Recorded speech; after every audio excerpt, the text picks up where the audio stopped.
दोस्तों पिछले वीडियो में मैंने आपको HTML का बेसिक इंट्रोडक्शन दिया था कि HTML होता क्या है, CSS क्या होता है, जावास्क्रिप्ट क्या होता है। हम उसको चलाने के लिए उसको लिखने के लिए किस एडिटर का यूज़ करते हैं, उसको चलाया किस में जाता है, ब्राउज़र में, और कैसे चलाया जाता है। यहाँ तक मैंने आपको बता दिया था। अब मैं आपको HTML के टैग्स, CSS एंड जावास्क्रिप्ट, इन तीनों को थोड़ा थोड़ा यूज़ करके दिखाऊंगा। जावास्क्रिप्ट का यूज़ तो मैं भी नहीं करूंगा, क्योंकि जावास्क्रिप्ट का यूज़ बटन के साथ, फॉर्म के साथ किया जाता है। ऐसे टेक्स्ट वगैरह के साथ करना अच्छा नहीं लगता। फिर भी ज़रूरत पड़ी तो मैं आपको बता दूंगा। चलो मैं अब CSS में आता हूँ। ये देखो, ये मेरा HTML का काम हो गया। H1 H2 यहाँ तक लिख दिया था। और मैं थोड़ा CSS को बता देता हूँ। देखो, CSS लिखने के तीन चार तरीके होते हैं। चलो मैं हर तरीके को बता देता हूँ। एक तरीका होता है स्टाइल। याद रखना, CSS जब भी लिखते हैं स्टाइल टैग ही यूज़ करते हैं हमेशा। ये देखो, ये हो गया। और आप स्टाइल टैग ऊपर नीचे बीच में कहीं पे भी यूज़ कर सकते हो। वैसे कोई मैंडेटरी कंडीशन नहीं है कि आपको कहीं पर ही यूज़ करना है। अब यहाँ पे मैं क्या करना चाहता हूँ, इस पे नीचे वाले पे लगाना चाहता हूँ अपना क्या, स्टाइल लगाना चाहता हूँ, मतलब अपना CSS लगाना चाहता हूँ। मतलब मुझे इसका कलर डिजाइन कुछ चेंज करना है। अब मैं उसके लिए करूँगा क्या, क्लास यूज़ करूँगा। देखो, क्लास क्या होता है, क्लास के हेल्प से मैं इस H2 को सेलेक्ट कर लूँगा। जैसे मैं इसका क्लास दे देता हूँ, मैं कुछ भी नाम दे देता हूँ, मेरी मर्जी। मैं इसको H2 क्लास दे देता हूँ। याद रखिए कि क्लास लिखने के तरीके ऐसा होता है कि आप कभी भी न्यूमेरिक को सामने में मत लिखिएगा, नंबर्स को, या ना सामने में कोई स्पेशल सिंबल वगैरह लिखिएगा, जैसे @ वगैरह। वो काम नहीं करता। आप बीच में डाल दो, कोई दिक्कत नहीं है। और सिंबल को तो डालिएगा ही मत क्लास वगैरह में, क्योंकि वो काम नहीं करता कई बार वो। बाकी आप नंबर डाल सकते हैं। ये देखिए, मैंने डाल दिया। अब मैंने यहाँ पे डाल दिया, यहाँ पे भी डाल देता हूँ H1 क्लास लिख देता हूँ इसको। ये क्यों बैठा रहे। और एक और लिख देता हूँ, यहाँ पे P लिख देता हूँ। P दोस्तों याद रखना पैराग्राफ होता है। This is paragraph. अब इतना तो कर दिया, मैं इसको रिफ्रेश कर लेता हूँ। याद रखना, सेव करना मत भूलना। ये देखो, P भी आ गया मेरा।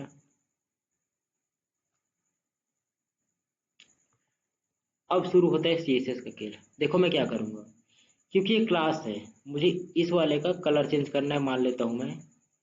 मतलब मैं फिलहाल कलर ही बोल रहा हूँ, बहुत बहुत बहुत कुछ चेंज करते हैं, मैं आपको बताता जाऊंगा धीरे धीरे।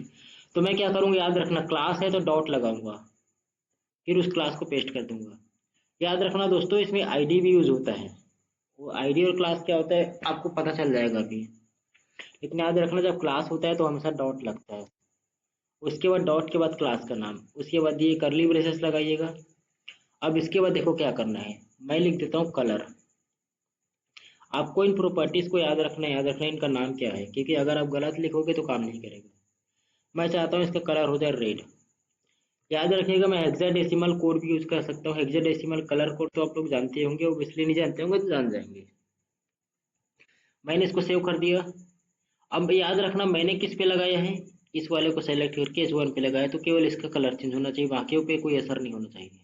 अब देखते हैं, रिफ्रेश करके सेव कर लीजिएगा। देखिए, इसका कलर चेंज हो गया, बाकियों का कुछ हुआ, कुछ नहीं हुआ। तो ये CSS का काम होता है मेरा। अब ये तो केवल कलर चेंज हो गया। अब मुझे फॉन्ट साइज को भी थोड़ा बड़ा कर देता हूँ।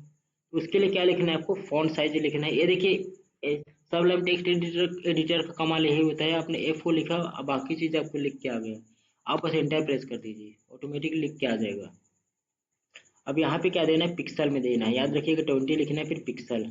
इसमें और भी यूनिट होते हैं, मैं आपको बताऊंगा आगे चल के। फिलहाल आप पिक्सल को ही याद रखिए बिगिनिंग के लिए। अब मैं इसको जैसे करूँगा, देखो 20 पिक्सल के हिसाब से इसका साइज चेंज हो गया। जितना ज़्यादा दोगे उतना बड़ा होगा, जितना छोटा दोगे उतना कम होगा।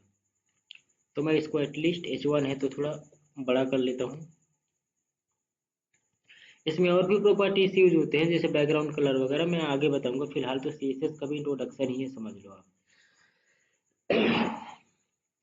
ये हो गया मेरा क्लास। अब अगर मुझे H2 पे लगाना हो तो इस पे, क्योंकि ये भी मेरा क्लास ही है, जाहिर सी बात है इसको भी मुझे डॉट से ये करना पड़ेगा, लिखना पड़ेगा। और यहाँ पे H2 लिख दूंगा मैं। और यहाँ पे मैं कलर ब्लू, दोस्तों यहाँ पे मैं कलर ब्लू कर देता हूँ इसका, ताकि थोड़ा अलग दिखे। इसको रिफ्रेश करके देखते हैं। ये देखो ब्लू कलर का हो गया। मैं चाहूँ तो इसका भी फ़ॉन्ट साइज बढ़ा सकता हूँ। इसमें कुछ अलग प्रॉपर्टी और लगा देता हूँ। इसमें जैसे मैं लिख देता हूँ, मैं इसको बोल्ड कर देता हूँ, फॉन्ट वेट। ये देखो, मैं यहाँ पे लिख देता हूँ बोल्ड। ये देखो, अब देखना।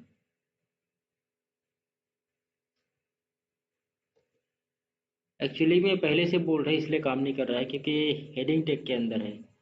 मैं इसको ऐसा कर देता हूँ, फॉन्ट वेट को छोड़ो अभी, पैराग्राफ वगैरह में ठीक से काम करेंगे। टेक्स्ट अलाइंज, मैं क्या कर देता हूँ, इसको सेंटर पे कर देता हूँ। ये देखो सेंटर। जो जो मैं लिखवा रहा हूँ आप उसको प्लीज़ लिख लीजिएगा, क्योंकि ये सारे की सारी प्रॉपर्टी काम आता है और बार बार आप यूज़ करेंगे तभी आपको याद रहेगा। देखो, देखना है सेंटर पे आ जाएगा, इधर आ जाएगा। ये देखो। तो उम्मीद करता हूँ कि सीएसएस भी आपको समझ में आ गया होगा, सीएसएस का बेसिक इंट्रोडक्शन जो है वो, क्योंकि इस पे लगाया तो इस पे काम किया, उस पे लगाया तो उस पे काम किया। अब सीएसएस में क्लास तो समझ में आ गया दोस्तों। सीएसएस में एक और चीज़ होता है आईडी। जैसे मैं आईडी सेम चीज़ दे देता हूँ।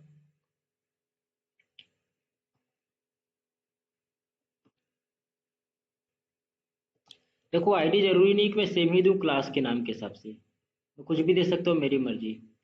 H1 ऐसा करता हूँ मैं, कंफ्यूजन क्रिएट ना हो, आईडी लिख देता हूँ, H2 आईडी। याद रखना, नाम में कुछ भी दे सकता हूँ, मेरी मर्जी है, और इसके लिए इंडिपेंडेंट हूँ। मैं तरीका बता दिया हूँ कि न्यूमेरिक को जो 1 2 3 कुछ भी रहता है पहले शुरुआत में मत रखना, और कोई भी सिंबल वगैरह यूज मत करना। अब देखो, अब अगर मैं इसी को जो आईडी से कर रहा हूँ, अब मैं इसको यहाँ से हटा देता हूँ। याद रखना, सीएसएस और एचटीएमएल में कभी कोई एरर नहीं आता, इसलिए आप ये चिंता मत कीजिएगा कि एरर दे देगा। वो जावास्क्रिप्ट में आता है, पीएचपी में आता है, क्योंकि वो प्रोग्रामिंग लैंग्वेज है। ये देखो, जैसा तैसा हो गया, क्योंकि मैंने हटा दिया उसको। अब जाहिर सी बात है, इसको समझ में नहीं आ रहा है कि जो स्टाइल लगाने लगाओ किसमें, तो फिर वो कुछ लगा नहीं पा रहा है। अब मैं इस आईडी को सेलेक्ट करता हूँ। अब देखो, आईडी को सेलेक्ट करना है तो आईडी को सेलेक्ट करने का तरीका होता है हैज। याद रखना, आईडी के केस में हैज और स्टार के केस में डॉट लगाना है। वैसे ही इस आईडी को उठाऊंगा मैं, हैज। अब देखना, फिर से वैसे ही हो जाएगा। ये देखो, फिर वैसे ही हो गए। याद रखना, सेव करने के बाद रिफ्रेश करना, बिना सेव किए रिफ्रेश करोगे तो काम नहीं करेगा। तो आई होप ये भी समझ में आ गया होगा। अब एक और चीज़ बता देना चाहता हूँ दोस्तों, कुछ लोगों के दिमाग में सवाल आ रहा होगा कि आईडी और क्लास दो बनाए क्यों गए हैं, एक ही से काम चल जाता। तो देखो, उसके पीछे का रीज़न क्या है मैं समझा देता हूँ। मैं ऐसा करता हूँ, इसको भी H1 लिख देता हूँ। अब देखो, मैंने दोनों को सेम लिख दिया, इसका मतलब ये है कि दोनों में यही सी से सप्लाई होना चाहिए, है ना। अब रिफ्रेश करके देखते हैं। ये देखो, यहाँ पे तो दोनों में हो रहा है, लेकिन एक बात याद रखिएगा दोस्तों, जब पीएचपी वगैरह के साथ जब हम काम करते हैं ना, तो आईडी हमेशा यूनिक रहता है। एचटीएमएल इसलिए कोई एरर नहीं दे रहा है, कोई झंझट नहीं दे रहा है। क्लास आप सेम नाम के डबल डबल रख सकते हो, डबल के आप 10 रख सकते हो। जैसे H1 क्लास है, वैसी मैं इसको भी H1 क्लास दे सकता हूँ, मेरी मर्जी है, लेकिन आईडी मुझे एक ही देना पड़ेगा। अभी क्योंकि एचटीएमएल पे काम कर रहे हैं इसलिए कोई एरर नहीं दे रहा है, लेकिन वही अगर इसमें जावास्क्रिप्ट ऐड कर देंगे, पीएचपी ऐड कर देंगे, तो एरर देना शुरू कर देंगे, या एरर नहीं देगा तो काम ही नहीं करेगा वो। ये समझ लीजिएगा, आईडी और क्लास में यही अंतर होता है, आईडी हमेशा यूनिक होता है। तो सीएसएस लगाने का ये तरीका था एक, और भी दो तरीके होते हैं, मैं उसको भी बता देता हूँ। इसी सीएसएस को मैं ऐसे भी लगा सकता हूँ। याद रखिए कि यहाँ पे स्पेस, यहाँ पे स्टाइल लिख दीजिए। देखो, यहाँ ने लिख के यहाँ लिख दिया। और अगर मैं इसका चाहूँ तो इसका कलर अगर मैं, और वही याद रखिए कि प्रॉपर्टी आपको वही लिखना है जो यहाँ पे लिखा हुआ है। जैसे कलर इसका मैं कर देता हूँ, इस बार ऑरेंज कर देता हूँ ताकि थोड़ा अलग दिखे। अब देखना आप, ये देखो इस बार ये काम नहीं करेगा, इसको मैं हटा देता हूँ फिलहाल, ताकि कोई कंफ्यूजन क्रिएट ना हो।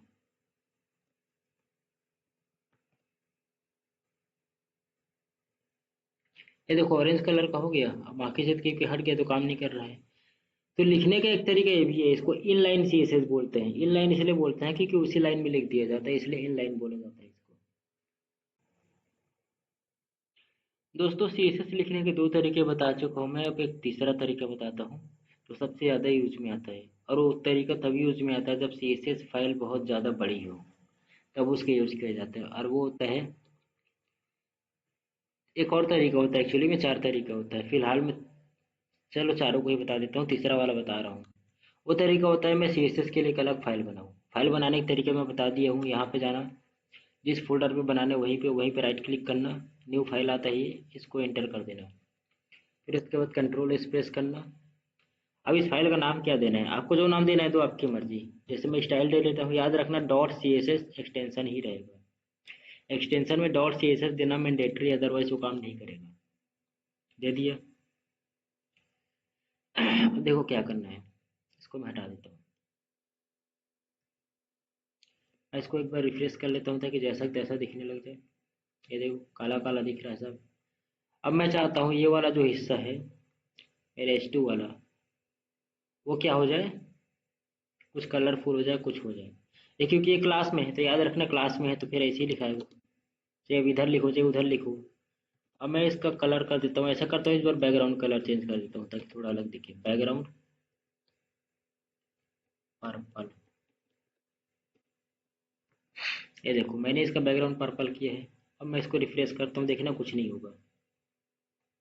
क्यों नहीं होगा बता रहा हूँ, ये देखो कुछ नहीं हुआ।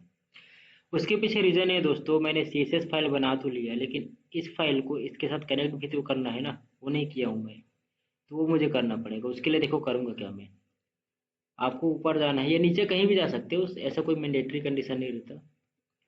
आपको लिखना है एल आई, लिखोगे देखो लिंक आ गया, और इस पे आप एंटर कर दीजिए, ये लिखा हुआ आपको मिल जाएगा। पूरा यहाँ तक आपको या तो लिखना पड़ेगा, लिंक लिखोगे तो अपने आप आ जाता है सबलाइन की हेल्प से। अब आपको देखो करना क्या है, यहाँ पे स्लैश लगाना है और यहाँ पे दे देना है style dot C S S, इस पाथ का नाम। आपको बस इसका पाथ देना ही है। उसके बाद सेव कर दिए। अब रिफ्रेश। अब भी काम क्यों नहीं कर रहा है, एक सेकेंड।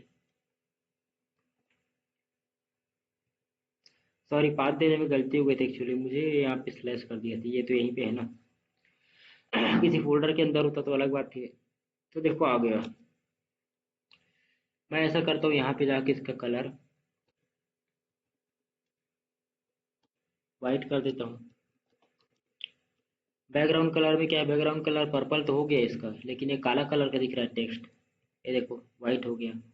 अब मैं यहाँ पे चाहूँ तो कुछ भी दे सकता हूँ, जैसे मैं पैडिंग कर दूँ।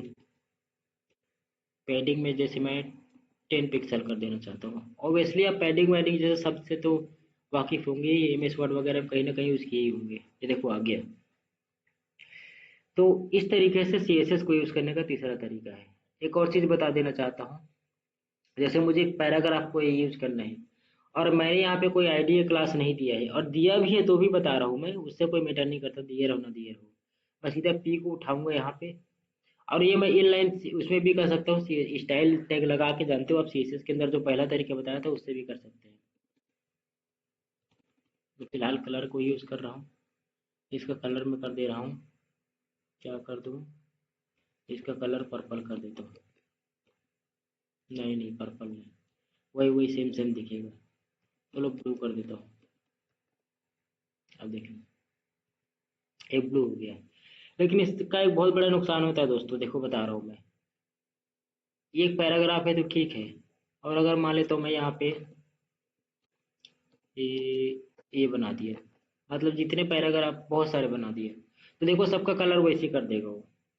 तो अगर मैं HTML टैग को सेलेक्ट करता हूँ तो क्या होगा, ये टैग जहाँ जहाँ मिलेगा वहाँ वहाँ CSS लगा देगा, ये इसका एक नुकसान होता है। इसलिए आईडीए क्लास बनाया जाता है मेनली। तो सेलेक्ट करने के 3 तरीके मैं बताया हूँ बिगिनिंग लेवल पे। तरीके और भी बहुत सारे होते हैं सीएसएस में सेलेक्ट करने के, वो मैं आपको आगे बता दूंगा, अभी ज़्यादा हो जाएगा बता दूंगा तो उम्मीद करता हूँ कि सीएसएस लगाना आपको आ गया होगा HTML के साथ। तो अगर आप हमारे चैनल पे नए हैं तो इसको सब्सक्राइब कर लीजिए। मिलते हैं नेक्स्ट वीडियो पे। उस नेक्स्ट वीडियो पे मैं अब आपको जावास्क्रिप्ट तो अभी नहीं बताऊंगा तुरंत, HTML के टेक्स्ट के बारे में बताऊंगा। मतलब थोड़े HTML में आगे बढ़ेंगे, समझ लो HTML और